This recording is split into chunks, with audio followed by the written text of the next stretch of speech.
This is Dan Dicks here reporting for Press for Truth. The UK is creating a murder prediction tool to identify people who are most likely to kill. If this sounds like something straight out of the movie Minority Report, you're not mistaken, because that's exactly what this is like. The movie from over 20 years ago was using technology to predict when somebody might commit a crime before doing it, and then they would arrest them to stop the, crime from happening in the future. Well, that sounded like some sort of dystopian nightmare back then, but guess what, guys? It was predictive programming, and the truth is, this stuff has already been happening for quite some time. I reported on this way back in July of 2017, when the Vancouver police were using prediction technology for pre-crime arrests. In that video, I said, remember the film Minority Report? Well, the Vancouver Police Department has just made that fictional concept a reality for Canadians, as they have just become the first police force in all of Canada to implement new crime prediction technology. In this video, Dan Dicks of Press for Truth outlines the lies and contradictions displayed by the VPD, as well as the obvious and not so obvious potential areas for abuse with this new technology. And then I went on to point out that the Canadian police were tracking people's negative behaviors in a risk database. And then even more to the point, I put out this video in 2019, new thought police tool. AI mind reading produces videos of human thoughts in real time. Well, now fast forward, guys, to 2025, and this new algorithm has been designed, and it's straight out of a dystopian novel that's going to apparently identify people who are most likely to commit murder. Absolutely insane, guys. So we're going to talk about that and much, much more in this video. But really quickly, just before we do, guys, I'd ask that you check me out here at subscribestar.com/pressfortruth if you do appreciate my efforts to bring you this info.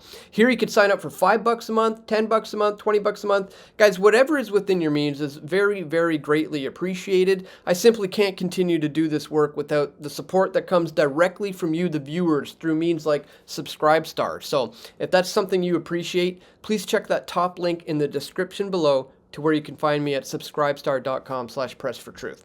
All right, guys, we are being bombarded with this kind of stuff. I just saw this. Gordon Ramsay is launching a new series called Secret Service, where he'll go undercover to rescue America's filthiest restaurants. Just completely normalizing it in the minds of the masses to be surveilled, to be tracked, to be databased secretly,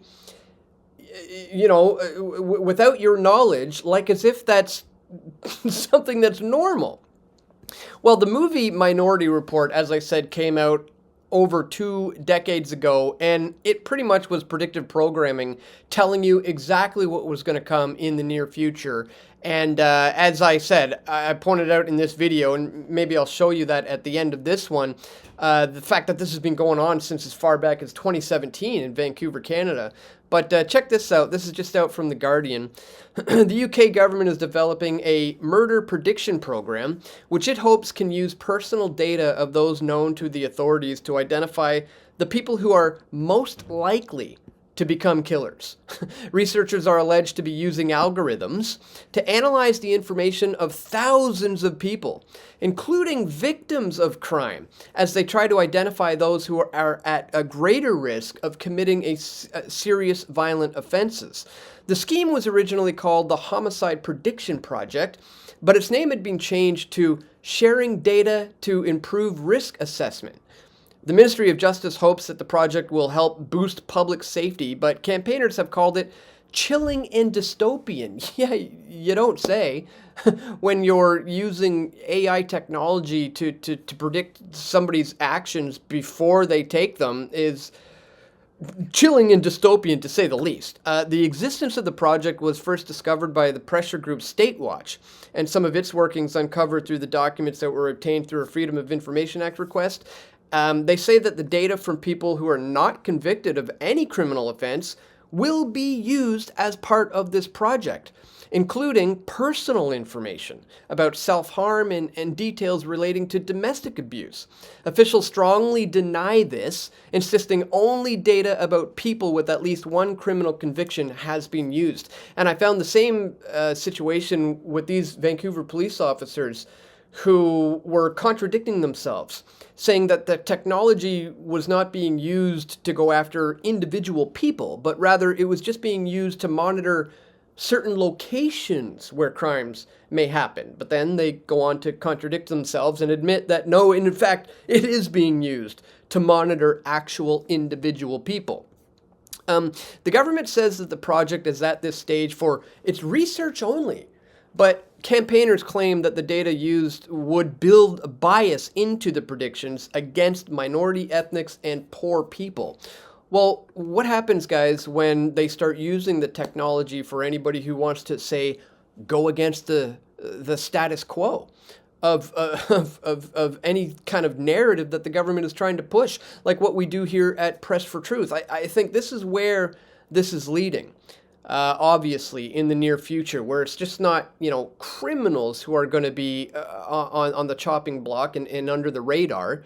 But again, anybody who goes against the status quo of the government officials. And I outlined it all in this video way back in 2017.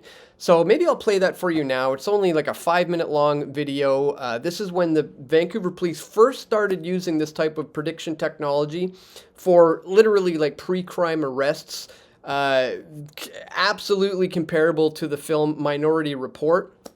And again, consider the fact that this video is from 2017, and we're now getting reports here in 2025 that the UK government is developing this murder prediction program.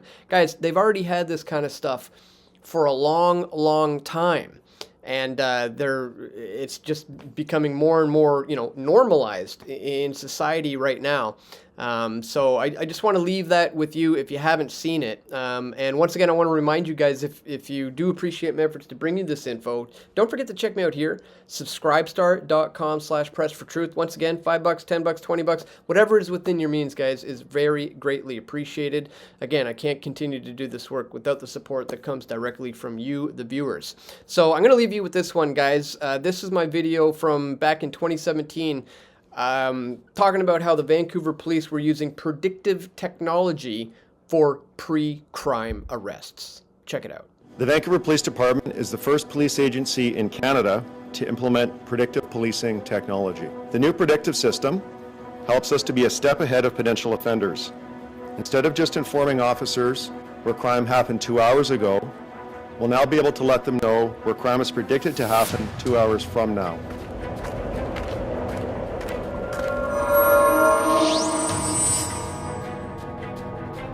Canadians have just entered a new era of AI policing machines that can predict crimes before they happen, and this is currently in operation. You thought Minority Report was bad?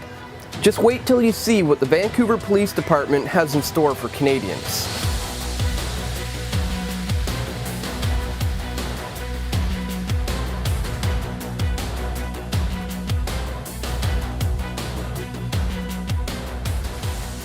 Predictive policing through artificial intelligence policing machines, which are designed to capture a criminal before he commits a crime, was once just a science fiction fantasy. But the Vancouver Police Department has just made this Orwellian nightmare become a reality. Vancouver police ramping up efforts to prevent crime with new predictions technology.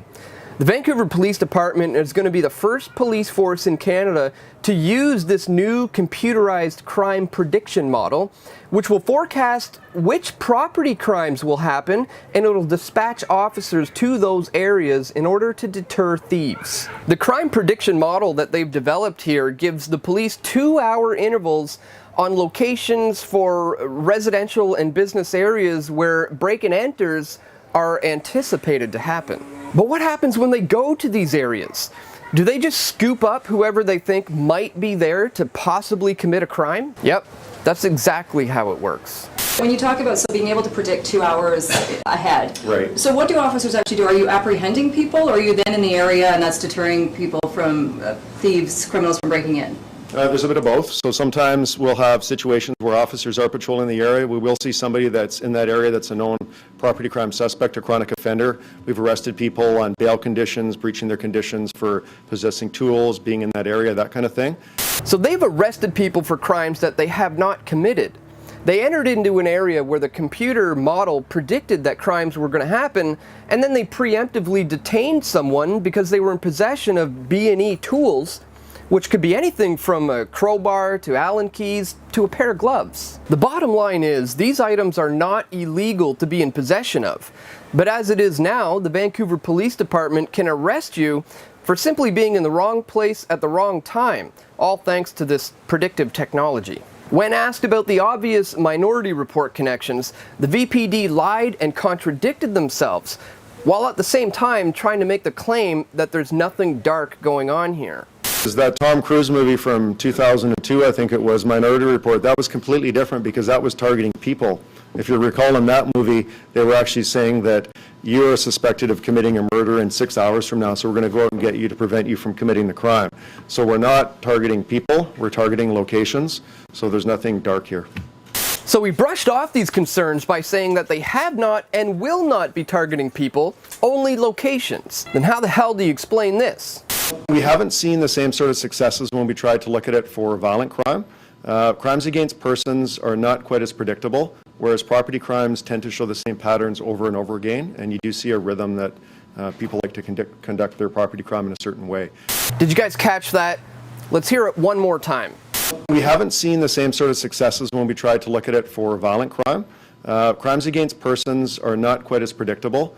So it appears to me they have tried this on human individuals, and that option is not going to be off the table in the future. After stating that this is only meant to target locations and potential criminal activity and nothing more, he then contradicted himself again by admitting that the VPD is already applying this new technology to new areas such as auto theft. We're going to continue to work on the predictive system to make the enhancements even better. For example, we started to work on an enhancement that will allow us to predict not only theft of auto, but theft from autos as well. So on the surface, this appears like a good thing that would help officers to know which areas they should be patrolling at any given moment. But just like in the film Minority Report, where those cops were corrupt to the core, the VPD is no exception. And at the very least, this is an incredibly slippery slope that is leading towards a potential Orwellian futuristic nightmare where your thoughts and ideas and even emotions can be spotted by the system and squashed before they have a chance to take effect. Share this video to help raise awareness about just how bad this Big Brother Orwellian state is actually getting. I'm already being targeted for videos I'm about to produce, because YouTube is now forcing me to submit every video for review, and this has resulted in a drastic decrease in my revenue stream. But with your help as joining as a PFD patron, we can make this more about a relationship between me and you, the viewer, which is a much better way to go. So if you like the information that we produce here and you would like to contribute, please check the links in the description and also right here on the screen to find out how you can get involved. Thanks for watching, my friends. Click that like button, share this video, leave a comment, and as always, stay tuned, my friends. We've got a lot more video reports coming soon. This is Dan Dicks reporting for Press for Truth.